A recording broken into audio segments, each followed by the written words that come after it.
I'm good. All right. Hi, everybody. All right, we don't have a huge everybody yet, but that's okay. I'm curious, how many people here first Pork Fest? Okay, a couple. How many people live in New Hampshire?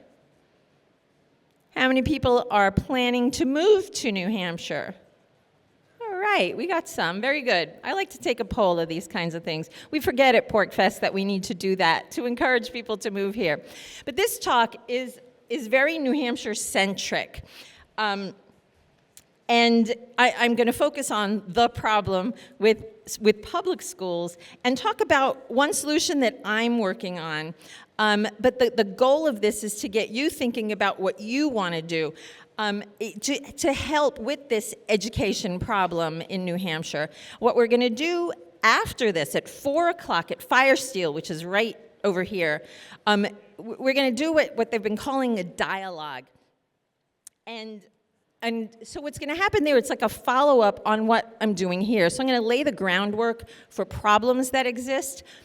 But there it's going to be brainstorming and breaking out into breakout groups to talk about what you might want to do. Maybe you want to help me in my goal, right, for my education options organization. And maybe you want to do something else. Maybe you want to work on legislation to get the thing that Ian talked about in the last session going, right? And so I'm hoping that that's going to be a fun session. So this, again, lays the groundwork with what I'm doing to try to solve this problem. And,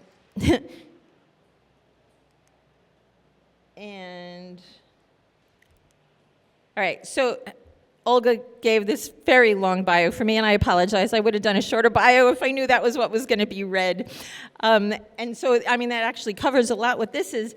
But, so I am a learning scientist. I have a PhD in education. My mother was a public school teacher. I've always had education in my system. And since I moved to New Hampshire in 2007, going on 18 years, I've worked from within the system to try to make change, to try to affect change. And so being on the school board of Croydon, Croydon's a small town, population about 800. We have a small K-4 school with about 30 kids, give or take, every year. And so one of the things I did there was one year, it took 2 years to do this, but I shepherded a bill through the legislature to expand town tuitioning, which is a school choice that we've had in New Hampshire since the 1800s, actually. And it got expanded to private schools being allowed to be used for tuitioning towns. And tuitioning town is any town that doesn't provide all the grades. You have the choice to pay tuition to other schools. Every other town in New Hampshire there's about 30 towns that do this. Others have different ways that they handle that.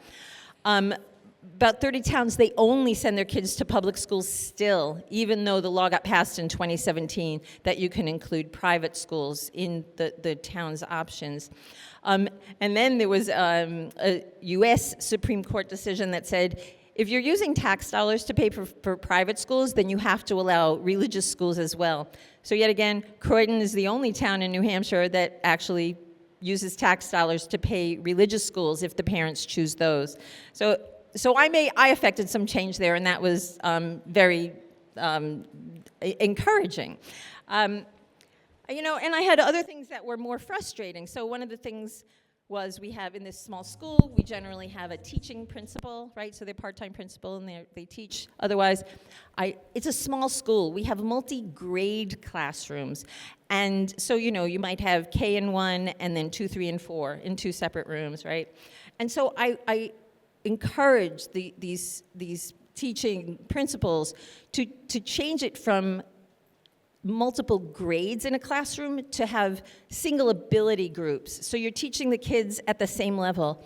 And the response was always, well, that sounds good in theory, but I still have to cover all the standards for all the grades for the kids in each of those grades. So you're asking me to make my job very difficult and hard.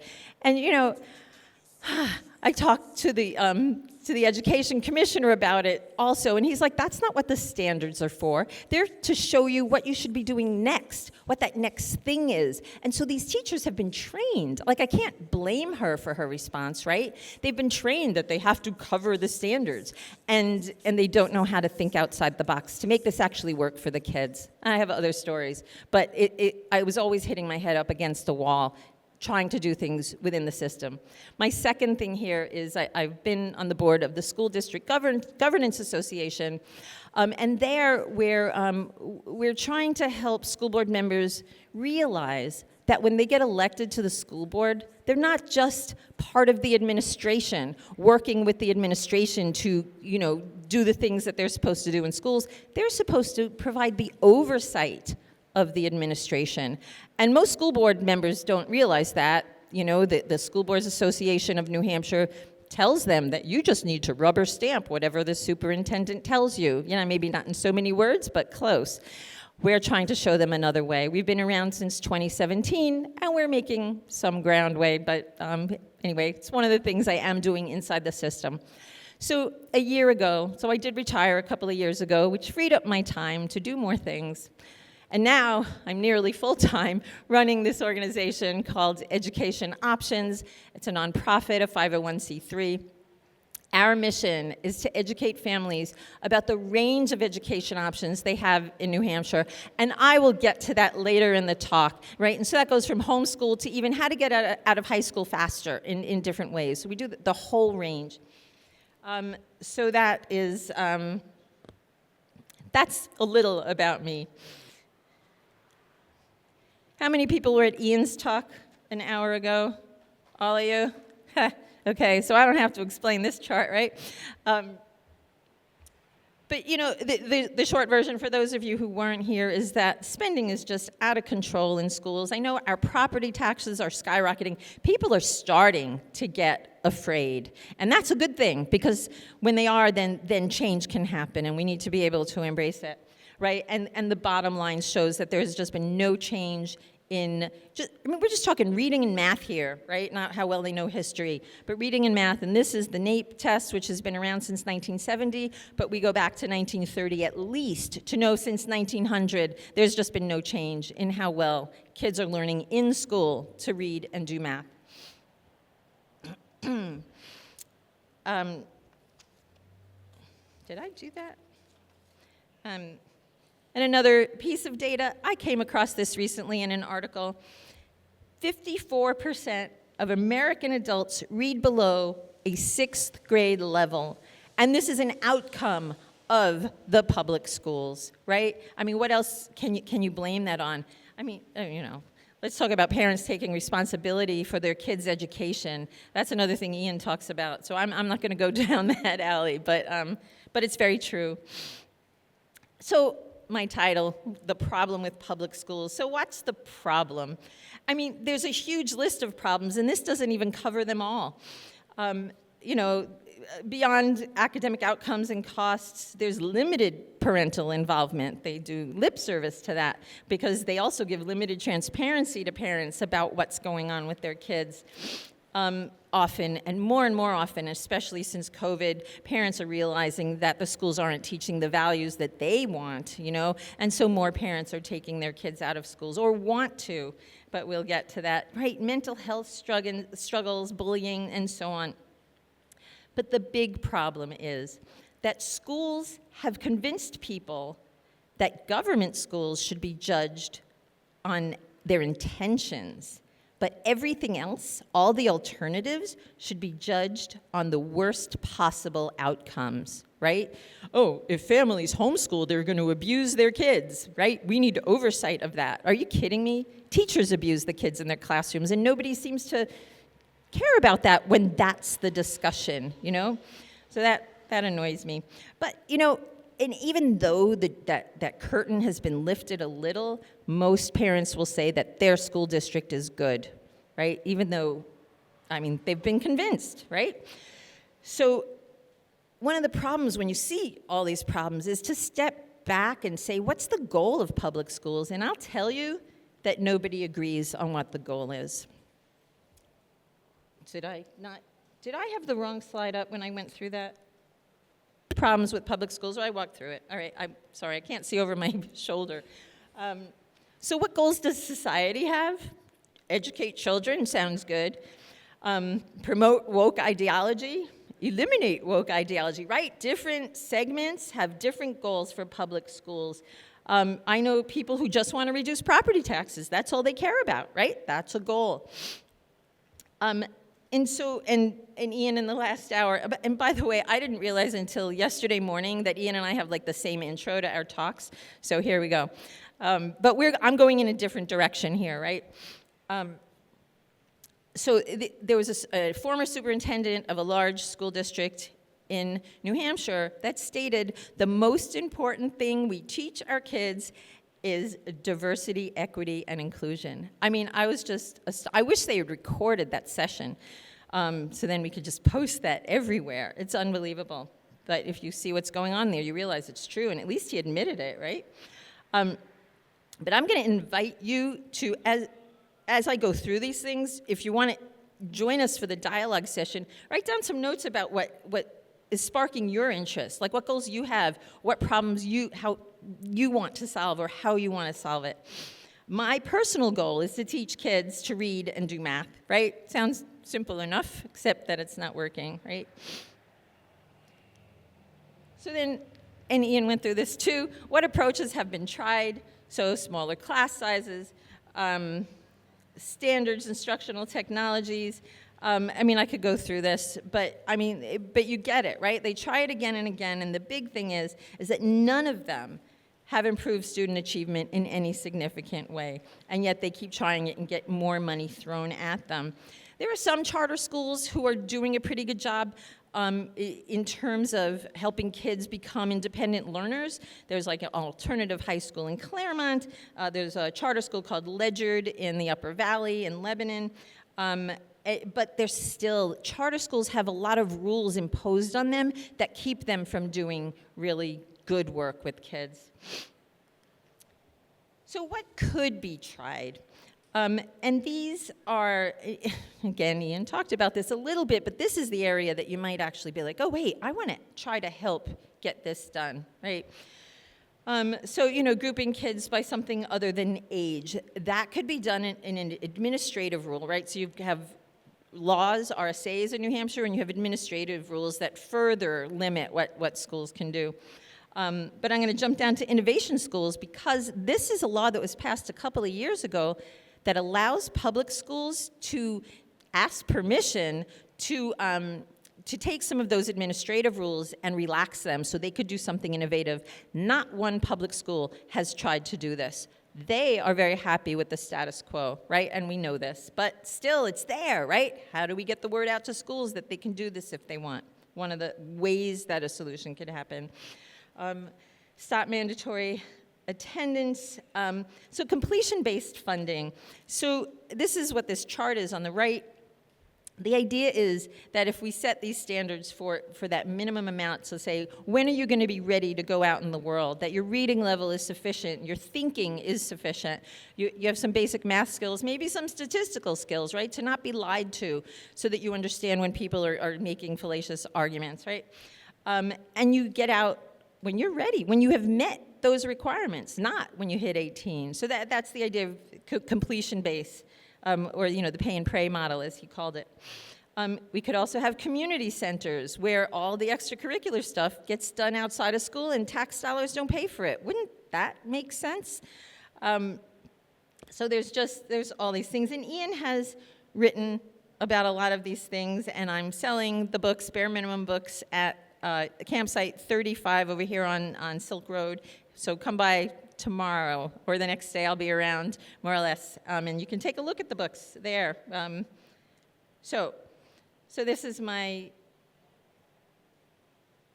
right, all right, I'll keep going. Okay, so people who do take their kids out of schools, these are the top few reasons that they take them out, right? They feel their kids aren't safe, the religious or moral instruction isn't good enough in school, it doesn't match their own values, and so on. But the bigger problem is this. people think they have two options, other than public schools, and that is private school, which they think is too expensive, that they can't afford it, and homeschooling, which they think they have to do all on their own, like the idea of like locking your kid in a closet until he does the school thing, right? And so as part of Education Options, and I'll get into more details about how that organization works, but a woman contacted us, we'll call her Carol. She has two kids, a second grader who's bored, and a fourth grader who's falling behind. She says, so they're in public school, and she lives in the middle of nowhere, and she can't homeschool. So that was the email. So then we had a conversation. It turns out she lives a half hour from me in the Upper Valley of New Hampshire, and we have a very rich homeschool community in that area, and she just had no idea that that was the case. And she became interested in that, even though she said she couldn't homeschool. So she asked me to continue about, well, how do people do this? What are these homeschool communities and so on? And I said, well, you could do something like a homeschool co-op, which she had never heard of, and well, how does that work? Well, you see if there's families around who maybe want to share the load, maybe different houses every day of the week, and one parent does things one day, you go on field trips to museums, or you go on outings to parks or whatever. And she's like, we're allowed to do that? That was her response. We're allowed? And she's like, where do I sign up? How do I do this? And I sent her to this Upper Valley Homeschool Facebook group, and she put a post up asking if there were any families in the area. Within 2 hours, 4 families who lived like in the neighboring town said, oh, I'm interested in doing that. Let's get together. So she was on her way. And this is what EdOpt is about, like trying to help find these paths for people. And we do start with the homeschool end, at least I do, because I think that's the best thing families can do for their kids. Why don't more families homeschool? And it has to do with, not understanding what they're allowed to do, but there's also misconceptions and fear, right? People have instilled these, like, what about socialization? As if school is the best socializing ground, right? Where a lot of kids are bullied or bullying. There's just so much going on there. Anyway, there's a list of reasons that I've seen, just in articles and whatnot. And what we want to do is help them overcome these fears and misconceptions just with some creative thinking and really just telling them what the law is and what they are allowed to do. Most people don't know about homeschool co-ops or learning centers and micro schools. Is there anybody here who has not heard of a micro school or a learning center? Not, okay.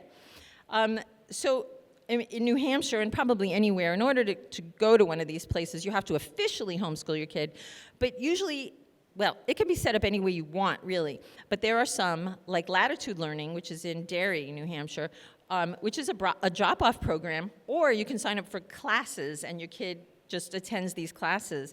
And they provide teachers and so on, and parents can go there and teach too, and if there are kids interested, they'll take those classes. But again, you're officially homeschooling your kid in these places. And you pay for it and so on. It's not out of public money, it's all private. Of course, now EFAs can be used for these, Education Freedom Accounts. And so that is making the demand for microschools and learning centers. And to me, they're the same thing. I prefer to call them learning centers because to call it a school says to me you need permission from the state, but a learning center does not. And microschools don't either, but it sounds like it, and they might get there. The state might impose some more restrictions on these schools. You're calling them schools. That's my thing. So I like learning centers. Some people like learning clubs, because, you can have clubs and do what you want in the clubs. They don't know. Homeschool support groups is another thing, right, where there's just families that you can talk to online. It's really easy. And say, hey, anybody have curricula you could recommend? Or my kid's having a problem with reading, or she's dyslexic, or whatever. And people will come and give you their advice and their experience. And I'll just do a plug for Granite State Home Educators. They have a website that just has resources out the wazoo that talks about these things. You don't even have to talk to people. You could just look at their resources and see what they have. So more data. I like data. So out of 50 million kids who are enrolled in public schools, about 10% are enrolled in private school, and almost 10% are homeschooled.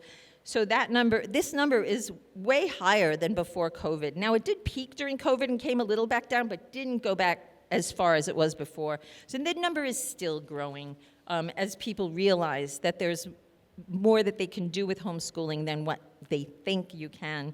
And again, that's what we want to do, is help people learn that. Here's one more piece of data. In 2022, 52% of families looked at alternatives, but more, and that to me was surprising. But then last year, that number went to 72%. I mean, 3/4 of families who with kids in public schools want alternatives, but they don't know where they are. And so that's where education options comes in for New Hampshire, at least. I've been asked if we can do this in other states, but we don't know how other states work. If other states want to talk to me, I can coach them and help them start it there too, you know. But in New Hampshire, this is what we're doing, right? Providing information about all these options, including non-school to schooling options, and even within homeschooling. Do you want to unschool? Do you want to do school at home or something in the middle? But for the school options, there are some interesting things that happen in New Hampshire. Something is called Learn Everywhere. Anybody know what Learn Everywhere is? Tony. And me. So Learn Everywhere is a program that basically says, if you're doing something outside of school, you can get credit for it towards graduation in your high school. And it's a law, so they have to allow it. And so that means what? The martial arts you can get credit for. There's a flight school that is certified that you can get credit for. But you could do it for math. You could get a tutor that gets certified. This is not about the learning outcomes, though. This is, again, about the seat time. It's hysterical, but there it is. I wish they would actually do this from the learning side. But they're following the public school model in the RSAs. That includes EFAs and Learn Everywhere and so on. But at least that moves us in a direction, right? But so anyway, so Learn Everywhere, and this only came into law a few years ago, and there are 12 other states who have enacted programs like Learn Everywhere, so this is growing also. We have dual enrollment, where you can take community college classes and get credit both in your high school and community colleges. This is a broad program. A lot of people have heard of these. Anybody not heard of dual enrollment? Yeah, just one, right? So most people have heard of this. So again, Education Options is a 501c3 nonprofit, and I'll throw this out here. We're doing a fundraiser tomorrow night. Maybe you've seen some of these yard signs flying around. We're going to, at every half hour, so it's 6 to 8 tomorrow night, at the LP&H Hub, which is on Silk Road, and it's Site 63. These postcards are slightly wrong, but you'll get there. They moved them, like, last week to a different campsite, so that's what we got to deal with. Every half hour, we're going to invite people who are doing some kind of education stuff with their kids to talk about what they're doing, so you'll get some different perspectives of what's going on. We're also doing some raffles with some cool things being raffled off, so I invite you to join. And again, it's a mini fundraiser, but we're focusing on sangria and dancing for the most part. So, and there'll be some food too, catered by Carolyn Urbanski of Kirby's Q fame, if anybody remembers them. So the food's going to be good, but it's not a full dinner, just warning. But so anyway, that's that. All right, education options and what we focus on. We take a four-pronged approach. The first is the website. And so our website, I'm very proud of it. It's one of these maps that you can zoom in and out, and you can filter on all the different kinds of education options that we have in our database. We have around 1,000 providers in our database now, including the homeschool support groups and activities and Learn Everywhere activities. They're all in here. We scraped the state website and the Granite State Home Educators website to get our start, but we keep finding more and more. We have face-to-face expos around the state. And the way I'm organizing this, I apologize, but the face-to-face expos, last year we did 5. We've been around for about a year now. And this year we've done 7, and we just today have another one scheduled on July 8th in Brentwood. So I didn't update the slide for that, but there's more coming. Our goal is to have 12 per year, and so far, we're on target for that. And the thing about these expos is volunteers around the state organize them, co-organize them, right? EdOpt helps, just guides them through. We have experience. We know how to do these things. So that's been very successful. And what do we want to say? We actually, so one of our biggest problems with the expos is getting families there. And really the problem is reaching families with school-aged kids. We can't just go into the public schools and say, here's flyers for our expo. What do you think they'll do with the flyers, right? That's if they take them in the first place. So that's hard, and so marketing is how we're doing that. So we've had sort of low attendance on all of them, except last week we had one in Wolfboro, and it was organized by a state rep who is the chair of the Education Policy Committee, House Education Policy Committee, and we had over 100 people show up to this one. So that was fantastic. We also had a confluence of things. There was a protest of us, I guess. They save our public schools outside, out front. And what they didn't know was the public school was actually represented inside at our expo. We invite the public schools. They're one of your options. And they were going to send a union member to represent the school, which I found fascinating. But in the end, the superintendent showed up, and she had a really good time. She had a very good experience. So this is all good.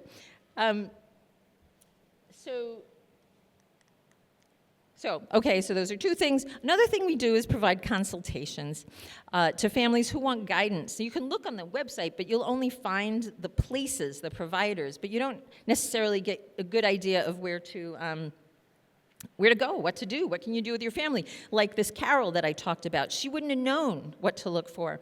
So we do that, and it's easy to schedule a time from the website. We're making everything really easy on there. And then finally, what we're starting to do is support entrepreneurship. The only way to get families out of public schools is to give them a place to go. We need more microschools and learning centers around the state, and people ask for them. So there really is a demand. We just haven't, we need the people, the entrepreneurs, to do this, and we're happy to work with you to get there. So, how do we know we're succeeding? We're trying to boost our social media followers, our website hits, and we're doing that, and that's slow when you first start, and that's all good. Our attendance at expos, as I've pointed out, some are good, some are less good. Good engagements with families. Everybody that's done a consultation with us has been very happy with it. We do a survey afterwards, and we do surveys at the expos also to learn about what families want and how the expo was for them. And really, in the end, what we want is a lot of people leaving public schools, especially those who don't fit there, right? I mean, you want your public school, you can keep your public school, blah, blah, blah. But a lot of kids don't, and they really do need more options. I should also say, for our first expos, I handed out flyers at farmers markets for like a month prior to the expo, and art fairs, because it was in the summer, so all these things were going on. Every single person I handed a flyer to was like, wow, that's an interesting idea. Ooh, what a great idea. Now, they didn't come to the expo, but they had our flyer, they knew how to find us, and we did get some people contacting us from that. So exposure and so on, I mean, that's all good. Hopefully, they'll hear about it again and again, and it'll pass on. And in fact, the main reason people have said they came to the expos was word of mouth. And the second one was Facebook. So we're doubling down on our Facebook ads and targeting, and so, I mean, we're working on it. Again, this is a place we're looking for help. So our plans, as I'm saying, is reach families with kids that are school age, and we get a lot of homeschool families too, which is actually great because they're looking for options too. So it's not just people in school, but it's everybody. We're in the process of building an AI chatbot to help guide families towards the different providers, to do what I do, in our consultations. It's actually looking pretty good, but we're holding off on it a little bit. We will introduce that probably, hopefully, in the next month or so. We want to support learning centers, our marketing and so on. And fundraising is a big one. I never thought I would have to get into that, but here I am learning all the things. So this is why we're having a mini fundraiser here that is sort of a precursor. We're going to do one in the fall, I think in October. We don't have a date set yet where we're going to do some major funding for next year. This year we were lucky enough to actually finish our fundraising to fund us through the end of this year. So I'm very excited about that. And then what you can do for EdOpt is organize an expo in your region, subscribe to us if you want to see our updates and where expos are and how to get in touch with us. I send a weekly email. It's not long, and it's not one of these long things that you have to like wade through. And then you can donate, and there's a QR code here if anybody wants to do that. And I reiterate that because of this dialogue at 4, and that is right at Fire Steel at 4 p.m. And I don't know where we. Oh, yeah, this was a half-hour talk. That's about right. So I'm going to leave this one up and take questions if anybody has any.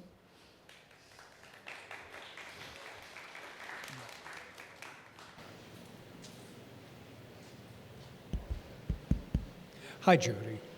I thought it was interesting that on your slide about solutions that... Can you raise that mic a little? There you go.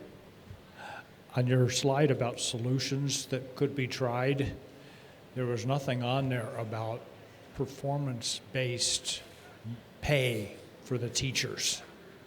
I mean, you see teachers that are better teachers and they ought to be making more money, and that's not the way it works. Right, the unions don't allow for that. If that's something you want to work on, go for it. I said that's not all the possible solutions. Well, I know, but Yeah. it seems to me like that's an obvious one, Sure, except for the unions. except for the unions, which is huge, but yeah. And by the way, I'm going to be talking at the Porcupines area tomorrow morning at 9:30. If anybody has questions about how things work in New Hampshire or whatever, EFAs and so on.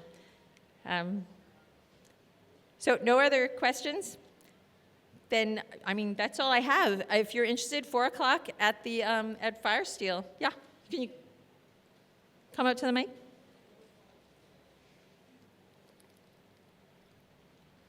Hello. Can you talk more about the EFAs? Like, I know that the governor just signed that now it's available for all families, no matter income. Can you talk more about that? Do you have a specific question? You want me to just explain EFAs? Is it a set amount, like per family, or? that type of- I think, so last year the amount started at $5,200 or $5,000, about that per kid.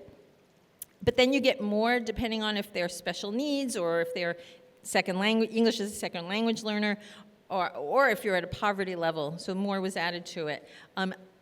I heard, and I don't know how the bill ended up that got signed into law, but that amount was going to go down because they're expanding the number of families who were going to get it. And it was closer to 4,000, maybe 4,200.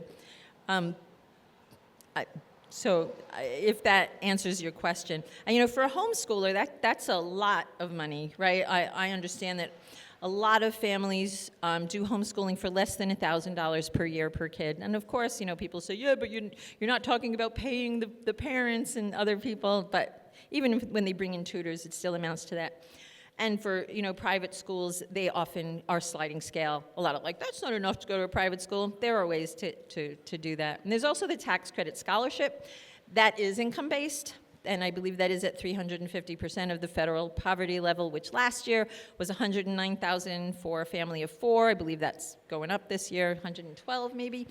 Right now, I believe you can add those two together, and that's a lower amount, $2,000, $2,500 per family on average. Some are more, some are less. They have different things. That answers your question. Anybody else? All right. Thank you for coming. And I hope to see you at the fundraiser.